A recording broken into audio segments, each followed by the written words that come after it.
The coffee was always perfect at Lena's. That was the first anchor of my day. The one solid thing I could count on before the storm of startup life engulfed me. I'd slide a $5 bill across the polished oak counter, and she'd hand me the ceramic mug, her smile a genuine, crinkly-eyed thing. "Go get M, Alex," she'd say. I'd find my usual spot in the corner, open my laptop, and wait for him. Mark, my best friend, since we were two kids building forts out of couch cushions. The guy who held my hair back when I got sick on my 21st birthday. The brother I never had, but got to choose. We built Nexus from that coffee shop, scribbling ideas on napkins, our ambitions so thick you could taste it in the air alongside the espresso. He was the charismatic frontman, the one who could sell ice to an Eskimo. I was the architect, the coder, the one who stayed up until 3 a.m., translating our dreams into lines of flawless, elegant code. The day he didn't show up for our morning sync, a cold knot tightened in my stomach. I told myself his car broke down, that he was sick, but the silence felt different, ominous.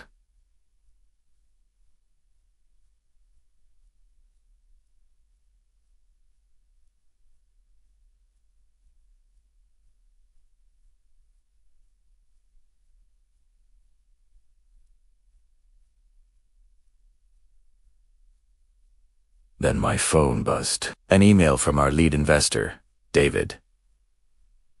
The subject line was a single, gut-punching word. Transition. My fingers, suddenly numb and clumsy, opened it. "Dear Alex, after careful consideration of Nexus's future trajectory, the board has decided a change in technical leadership is necessary, effective immediately. Your access to all company systems has been revoked. Mark has presented a compelling new technical vision, one he believes requires a fresh team to execute. We wish you the best in your future endeavors." The words swam on the screen. Mark has presented a new technical vision. My vision, the one I'd spent the last 6 months meticulously outlining in a private, password-protected document I'd shared only with him. Our North Star, we'd called it. The betrayal was so complete, so surgical, it didn't feel real. It was a vacuum, sucking all the sound and air out of the world. Lena must have seen the color drain from my face because she was suddenly beside me, her hand on my shoulder. "Alex, honey, are you okay?" I couldn't speak. I just turned the laptop screen toward her. Her face fell a mask of pity and anger. "That snake," she whispered. The following weeks were a blur of gray static and legal jargon. My lawyer, a sharp woman named Rita, with eyes that missed nothing, laid it out for me. He was clever, Alex. He didn't just copy your document. He reframed it, presented it as his own evolutionary thinking, and painted you as resistant to change, a bottleneck. It's your word against his, and the board has already bought what he's selling. The buyout they're offering is an insult, but it's all we can get without a protracted, expensive lawsuit you'll probably lose. I took the buyout. It felt like taking blood money, but I had no choice. I watched from the sidelines as Mark, now CEO, secured a new, massive round of funding based on my North Star. He gave interviews, talking about his visionary roadmap. I saw him once on a Tech Blogs video, sitting in his new downtown office, the Nexus logo gleaming on the wall behind him. He looked polished, successful. He looked like he was sleeping just fine. The rage was a cold, hard stone in my chest. It wasn't the hot, screaming kind. It was the kind that settles in, patient and calculating. This wasn't just about money or a company. It was about the desecration of a 20-year bond. He hadn't just stolen my work. He had taken our history, our shared memories, and set them on fire for a bigger slice of the pie. And he'd forgotten one crucial thing. I was the architect. I built things, and I knew the blueprints of Nexus better than anyone alive. I moved back in with my parents, telling them I was taking a sabbatical. They didn't ask questions. In the quiet of my old childhood bedroom, surrounded by relics of a simpler time, I began to build my revenge. It wasn't a weapon of mass destruction. It was a key, a single, elegant, undetectable line of code. I called it the locksmith.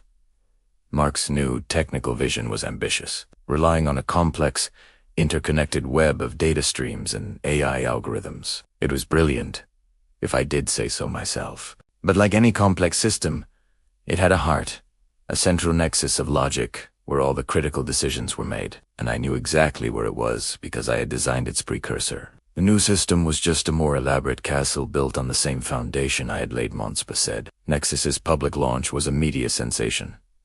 Mark was hailed as the next tech prodigy. The day before the official launch, under the cover of a proxy server so layered it was virtually a ghost, I deployed the locksmith. It didn't hack. It didn't steal data. It simply nestled deep within the core logic, dormant, waiting for a very specific, inevitable trigger. The trigger was success. The more users Nexus gained, the more data it processed, the more the locksmith would quietly, subtly, rewrite the permissions protocol. It was a slow-acting poison, a parasite that would only feast when the host was at its strongest. The launch day arrived. I didn't watch the news. I went to Lena's. The coffee tasted the same, but I didn't. I was hollowed out, a vessel filled only with the anticipation of a long-awaited storm. Then, around 11 a.m., my phone began to vibrate. Not with calls from unknown numbers, but with alerts from the tech news wires I still followed. Nexus platform experiencing catastrophic system-wide failure.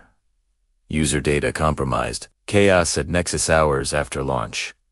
CEO Mark Rollins issues statement, cause unknown. A slow, grim smile touched my lips. This was it. I opened a live stream of the press conference Mark was hastily giving. He stood at a podium, his face pale and sheened with sweat. The confidence was gone, replaced by a frantic, desperate energy. We are experiencing a temporary, unforeseen system anomaly, he stammered. As reporters shouted questions, our team is working tirelessly too. And then, it happened. On the massive screen behind him, meant to display the Nexus logo, the image flickered and died. For a second, it was black. Then, words appeared. White, simple text, on a black background. My text.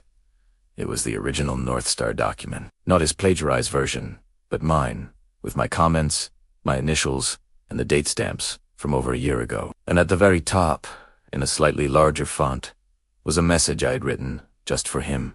A system built on a broken truss must eventually collapse. Enjoy your vision, Mark. It was always mine.